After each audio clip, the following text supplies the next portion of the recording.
আমার আসলটাই আমি উঠাতে পারবো না, তাহলে আমি কি করে আবার ফিরে যাব বাংলাদেশে?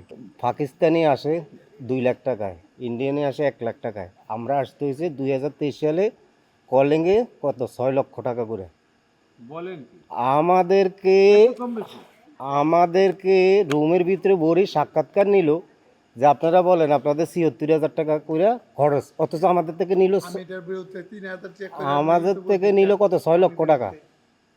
আর বলতে বললো যে 76,000 টাকা। বলতে বললো 76,000 টাকা, যদি না বলেন আপনার ফ্লাইট হবে না। 78,999। তো বাধ্যতামূলক এখন আমি টাকা পয়সা দিয়েছি, সব কিছু রেডি, আমার টিকিট হাতে। এখন আমি যদি এই সাক্ষাৎকার না দিই তাহলে আমার ফ্লাইট ক্যান্সেল। আমি বাধ্য হয়েছি এই কথাটা বলার জন্য। তো আমার থেকে নিচে 6 লক্ষ টাকা। আমি 2 বছর হয়ে গেছে, এখন আমার ঋণটাই শোধ করতে পারিনি। 6 লক্ষ টাকার আরও 2 লক্ষ টাকা ইন্টারেস্ট আছে। আমি তো আর 6 লক্ষ টাকা তো বাপের টাকা দিয়ে আসিনি, কিস্তি নিয়েছি, ইন্টারেস্টের উপরে নিয়েছি। তাহলে আপনার আসল তুলতে তো আরো 2 বছর লাগবে। আমার আরও 2 বছর, কিন্তু আমার আমার 3 বছরের কন্ট্রাক্ট আর আছে 1 বছর। আমার আসলটাই আমি উঠাতে পারবো না, তাহলে আমি কি করে আবার ফিরে যাব বাংলাদেশে? কি নিয়ে যাব?